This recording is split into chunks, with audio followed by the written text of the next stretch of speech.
శివానందలహరి 71వ శ్లోకం.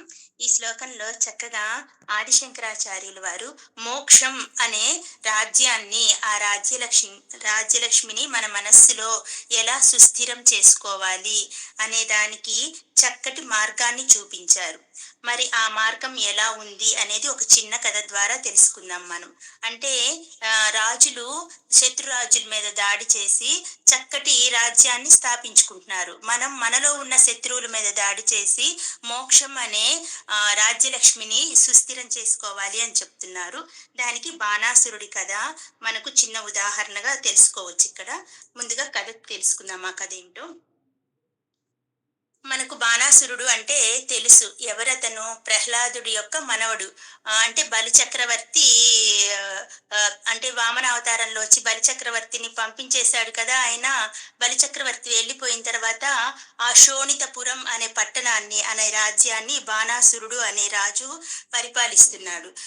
ప్రహ్లాదుడి వంశంలో హిరణ్యాక్షుడు తప్పితే మిగతా వాళ్ళందరూ కొంచెం సాత్విక స్వభావం కలిగిన వాళ్ళే ఉన్నారు ఆ భగవంతుడి దయ వల్ల. ఈయనకు కూడా సాత్వికమైన స్వభావమే ఉంది. కానీ వాళ్ళ ముందు తరాల్లో అసురులు ఉన్నారు కదా మరి, అది అంతో ఇంతో వస్తుంది కదా. అహంకారం అనే దుర్గుణం కూడా ఉంది.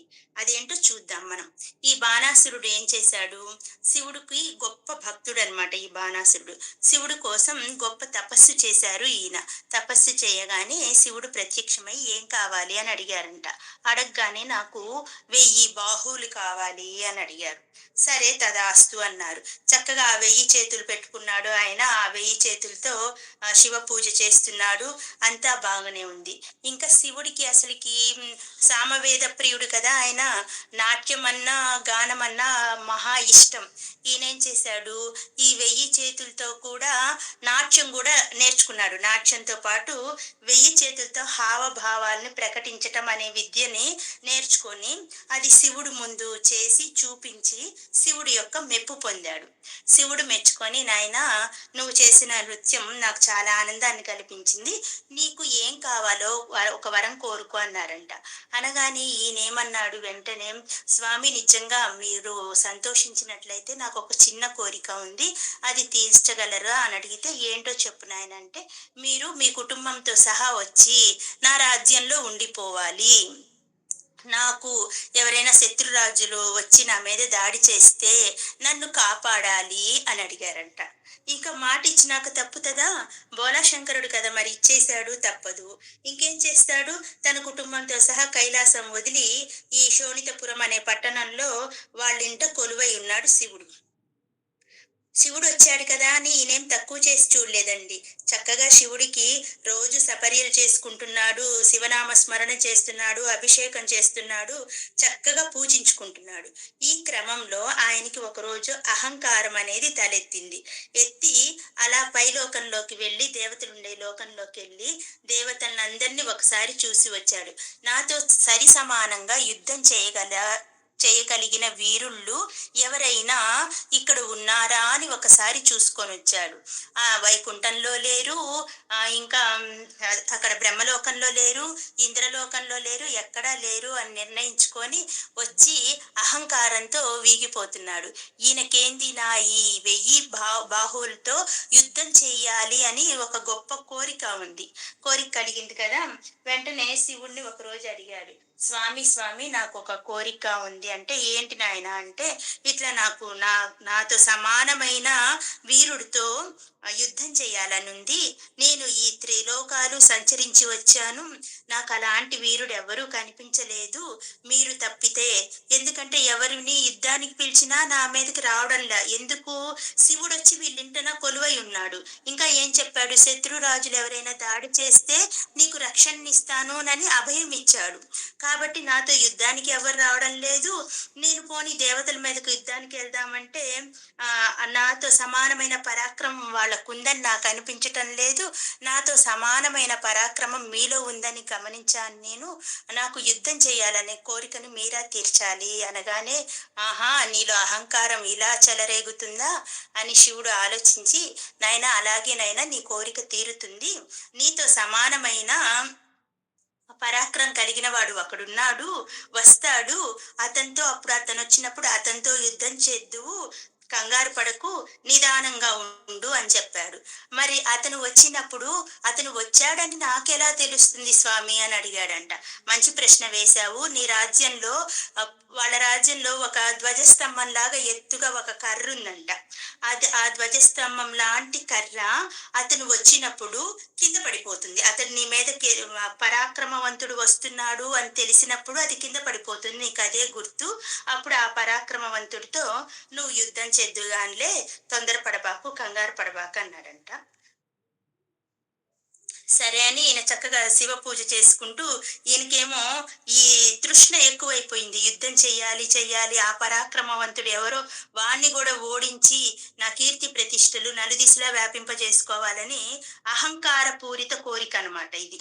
సరే ఇలా ఉండగా ఇతనికి ఒక కూతురుంది. ఉషా అని ఒక కూతురు. హ్మ్. చాలా అందగత్తె ఈమె. అయితే ఆమె యవ్వనంలోకొచ్చింది. వచ్చి ఒకరోజు నిద్రపోతూ ఉంటే ఆమె కలలోకి ఒక రాకుమారుడొస్తాడు. రాకుమారుడు వచ్చి ఆమెకి ఆ మూర్తి అతన్ని చూసింది కలలో ఆ రాకుమారుడు ఎంతగానో నచ్చుతాడు. ఎంత కాదనుకున్నా ఆమె కళ్ళల్లో నుంచి ఆయన రూపం వెళ్ళటం లేదు. ఇప్పుడు అతనెవరు అన్నది తెలుసుకోవాలన్న పరధ్యానంలో ఈముంది.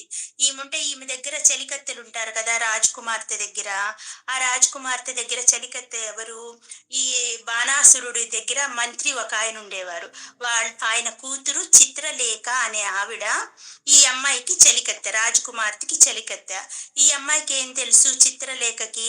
చక్కగా చిత్రలేఖనం వేస్తది. అంటే మంచి పెయింటింగ్స్ వేస్తూ ఉంటదనమాట. దాంట్లో బాగా నిష్ణాతురాలు. ఇంకా ఏంటి మాయ విద్యను నేర్చుకుంది. అంటే తన మాయ విద్యతో ఎక్కడికన్నా వెళ్ళి ఎవరినైనా చూసి రాగలిగే శక్తి కలిగి ఉండడాన్ని మాయ విద్య అంటారు. మాయావి అని కూడా పిలుస్తారు ఈ అమ్మాయిని. చిత్రలేఖ అసలు పేరు. అయితే రాజకుమార్తె దగ్గరికెళ్ళి ఈమె అడిగింది.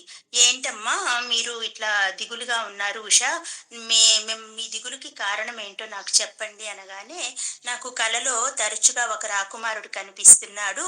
అతని సౌందర్యానికి నేను ముగ్ధురాలినైపోయాను. ఎంత అతని గురించి తలుపు తెచ్చుకోకూడదు అన్నా నాకు వస్తూనే ఉంది" అనగానే ఈమనిందో, "సరే ఆ రాకుమారుడు ఎలా ఉంటారో నాకు గుర్తులు చెప్పండి. నేను అతని యొక్క చిత్రలేఖనం వేస్తాను" అనింది. సరేనని ఈమె రోజు కల్లో చూస్తూ ఉంది కదా! ఆ గుర్తులు చెప్పగానే ఈ అమ్మాయి పెయింటింగ్ వేస్తా ఉంది. ఆ చిత్రలేఖనం వేసింది. వేయగానే చూసి ఇతనేను అంది. మొత్తం యాస్టీజ్‌గా అమ్మాయి చెప్పటము, ఈ అమ్మాయి వేయటము. 2 సరిగ్గా సరిపోయినియి. ఇతను ఎవరో కనుక్కోమని చెప్పింది. కనుక్కోగానే ఈ అమ్మాయికి మాయా విద్య తెలుసు గదా! అలా తెలుసుకొని అతనెవరో కనిపెట్టింది. అతను మరెవరో కాదు, శ్రీకృష్ణుడి యొక్క మనవడు అనిరుద్ధుడు. అంటే శ్రీకృష్ణుడు కొడుకు ప్రద్యుమ్నుడికి పుట్టిన బిడ్డ ఈ పిల్లోడు అనిరుద్ధుడు. ఈ అనిరుద్ధుడు కూడా మహా గొప్ప సౌందర్యవంతుడు. చాలా అందగాడు. భలే అందగాడంట. సరే కనుక్కొనొచ్చి ఈ అమ్మాయి చెప్పింది. ఇట్లా శ్రీకృష్ణుడి యొక్క మనవడమ్మ అనిరుద్ధుడు అతని పేరు అనగానే, నాకు అతన్ని పెళ్లి చేసుకోవాలని కోరికగా ఉంది అనగానే, ఈ అమ్మాయి అంటదో, "సరే నేను వెళ్ళి నా మాయా విద్య చేత అతన్ని తీసుకొని ఇక్కడికొస్తాను. మీరిద్దరూ గంధర్వ వివాహం చేసుకోండి. తర్వాత సుఖంగా ఉండండి" అని చెప్పగానే ఉషా సంతోషంగా సరేనంటుంది. ఈ అమ్మాయి తన మాయా విద్యతో వెళ్ళి మాయావి కదా! వెళ్ళి అతను పడుకోనుంటే అనిరుద్ధుడు అతన్ని తీసుకొని అమ్మాయి దగ్గరికి తీసుకొనొస్తుంది. ఈ ఉషా గూడా చాలా అందగత్తె కదా! ఆ అబ్బాయి ఏం చేస్తాడు, ఈ అమ్మాయిని చూడగానే ఆ అబ్బాయి గూడా ఈ అమ్మాయిని ఇష్టపడతాడు. అనిరుద్ధుడు గూడా చక్కగా ఇష్టపడతారు. ఒకళ్ళనొకళ్ళు చూసుకొని ఇష్టపడి, సరే పెద్దలకి చెప్తే వాళ్ళ నాన్న అసలకి అహంకార పూరితంతో ఉన్నాడు కదా! ఒప్పుకుంటాడో, ఒప్పుకోడోనన్న భయంతో వీళ్ళు గంధర్వ వివాహం చేసేసుకుంటారు. అది రాజుకి తెలిసిద్ది. బాణాసురుడికి తెలిసిద్ది. తెలియగానే వెంటనే అనిరుద్ధుడిని నాగబంధాలతో కట్టేస్తాడు. ఫస్ట్ చంపేద్దాం అనుకుంటాడు. చంపేద్దాం అనుకోగానే అతని దగ్గరున్న మంత్రి ఏమంటాడు, "వద్దు, వద్దు చంపొద్దు. ఇతన్ని కట్టి ఉంచు. అసలు ఇంత సాహసం ఎలా చేశాడో, ఎందుకు చేశాడో మనకు తెలియాలి కాబట్టి ఇతన్ని కట్టి ఉంచుదాము. ఇతని కోసం ఎవరొస్తారో చూద్దాం" అంటారు. అనగానే సరే నాగబంధాలతో, నాగపాశాలతో ఇతన్ని కట్టి ఉంచుతాడు. ఈ అనిరుద్ధుడేంటి అమ్మవారికి మహా గొప్ప భక్తుడు. శ్రీకృష్ణుడనమాట. అమ్మవారిని ఉపాసన చేసి వెంటనే ఆ నాగబంధాల నుండి విడిపించుకుంటాడు. బయటికొచ్చేస్తాడు. బయటికి రాగానే మంత్రి అంటాడు, "చూసారా ఇతనెంత గొప్పవాడో! ఎవరికీ సాధ్యం కాని ఈ నాగబంధాల్ని సైతం తొలగించుకున్నాడు. ఇతన్ని ఇంకొంచెం గట్టిగా బంధించి ఉంచుదాము. ఇతని కోసం అసలు ఎవరొస్తారో వాళ్ళ వంశంలో నుంచి చూద్దాము" అంటారు. సరేనని రాజుగారు ఇతన్ని గట్టిగా భద్రంగా బంధించి ఉంచుతారు. ఈ విషయం నారదుడి ద్వారా శ్రీకృష్ణుడికి తెలుస్తది వెంటనే. తెలియగానే శ్రీకృష్ణుడు అతి కోపంతో ఇతని మీదకి యుద్ధానికి రావాలని నిర్ణయించుకుంటాడు. నిర్ణయించుకొని శ్రీకృష్ణుడు అక్కడ బయలుదేరగానే ఇతని వాకిట్లో ఉన్న ఆ ఎత్తుగా ఉన్న కర్ర కూలి కింద పడిపోతది. వెంటనే ఇతడికి సంతోషం. ఆహా! నా కోసం ఇన్ని సంవత్సరాల తర్వాత ఈ ద్వాపర యుగంలో నా మీద నాకు సమానమైన పరాక్రమవంతుడు యుద్ధానికి వస్తున్నాడు. వాడిని ఎలాగైనా సరే నేను ఓడించాలి అన్న సంతోషం తప్పితే ఇంకా ఈ ఆలోచన పోయింది. నా కూతుర్ని పెళ్లి చేసుకున్నాడు, వాడిని చంపేయాలి. ఈ ఆలోచన అంతా పక్కకు నెట్టేశాడు. ఆత్రంగా ఆతృతగా ఎదురు చూస్తున్నాడు. ఆ శ్రీకృష్ణుడు రానే వచ్చాడు. వచ్చిన తర్వాత ఇద్దరికి హోరీగా యుద్ధం జరిగింది.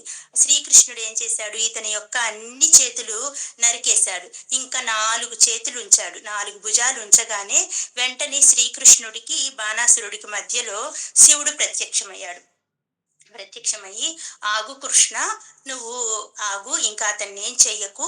ఎందుకంటే ఇతనికి నేను వరం ఇచ్చున్నాను. ఈయన ఇంట కొలువుండి ఇతని మీద ఎవరైనా దాడి చేస్తే అతన్ని కాపాడుతాను అని నేను వరం ఇచ్చాను. నేనుండగా నువ్వు అతన్ని చంపటం అనేది భావ్యం కాదు. ఆగు" అనగానే శ్రీకృష్ణుడు ఆగిపోతాడు. ఆగిపోయిన తర్వాత ఉషాకి అనిరుద్ధుడికి ఇద్దరికి వివాహం జరిపిద్దాము, నేను చేపిస్తాను, నువ్వు ఇంకా ఉపసంహరించుకో ఈ యుద్ధాన్ని అనగానే ఆయన విని ఆ ఉషాని అనిరుద్ధుడిని తీసుకొని అతని రాజ్యానికి అతను వెళ్ళిపోతాడు. వెళ్ళిపోయిన తర్వాత ఈయనకి కొంచెం గర్వం తగ్గిద్ది బాణాసురుడికి.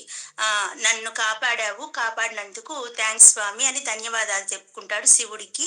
కొంచెం గర్వం తగ్గిద్ది. ఇతనిలో మార్పు గమనించిన నంది ఇతని దగ్గరికి వచ్చి చెప్తాడు, "ఓ రాజా, ఎప్పుడైనా దేవుడు కనపడితే అల్పమైన కోరికలు కోరుకోకూడదు.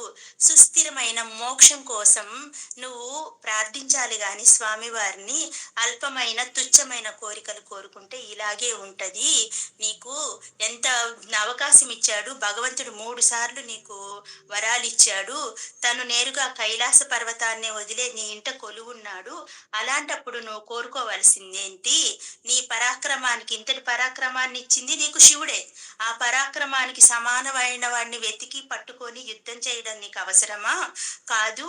భగవంతుడు మన ముందు ప్రత్యక్షమైనప్పుడు మనం కోరుకోవలసింది అలాంటివి కాదు. మనకి సుస్థిరంగా కావలసింది మోక్షము. ఆయన యొక్క సాయుధ్య సామీప్య మోక్షాలు కావాలి" అని చక్కగా బుద్ధి మాటలు చెప్తాడు నంది. చెప్పగానే ఈయనలో ఇంకా మార్పు వస్తుంది. మార్పు వచ్చి, నిజమే కదా, నా భక్తి ఎంత గుడ్డితనంగా వెళ్ళింది, నేను ఎలాంటి పరిస్థితుల్లో ఉన్నానో అని ఒక్కసారికి ఆయన ఆలోచించుకొని వెంటనే ఇతనికి తెలుసు కదా శివుణ్ణి ఎలా మెప్పించాలని. ఇంకే మరి చక్కగా నాట్యం చేశాడు. ఇప్పుడున్న 4 భుజాలతో 2 కాళ్ళతో నాట్యం చేసి శివుణ్ణి మెప్పించి మళ్ళీ ప్రత్యక్షం చేసుకున్నాడు. చెప్పగానే, "స్వామి, కైలాసంలో ఉండవలసిన మిమ్మల్ని నా ఇంట్లో కొలువు ఉండమంటం నాది తప్పేను. నాకు ఒక చిన్న వరం ఇచ్చి మీరు కైలాసానికి తిరిగి వెళ్ళండి స్వామి, నాకు బుద్ధి వచ్చింది" అనగానే, "ఏం కావాలి నాయనా నీకు" అంటే, "నాకు ఈ కృష్ణుడి వల్ల ఇంత జరిగింది అని ఒకవేళ నాకు వైష్ణవులు అంటే నారాయణుడి మీద నాకు కోపం వస్తుందేమో, అలాంటి భావాన్ని నాలో నుంచి తీసేయండి. ఈ ఉషాకి అనిరుద్ధుడికి ఎవరైతే బిడ్డ పుడతాడో ఆ బిడ్డ నా శోణితపురం పట్టణాన్ని ఏలుకోవాలి, అతను నా వారసుడుగా కావాలి" అని అడిగాడంట. సరే అని, "ఇంకా ఏంటి? నాకు ప్రతి జీవి పట్ల నాకు చక్కటి దయాభావన కలిగి ఉండాలి. అహంకారం అనేది నాలో ఉండకూడదు.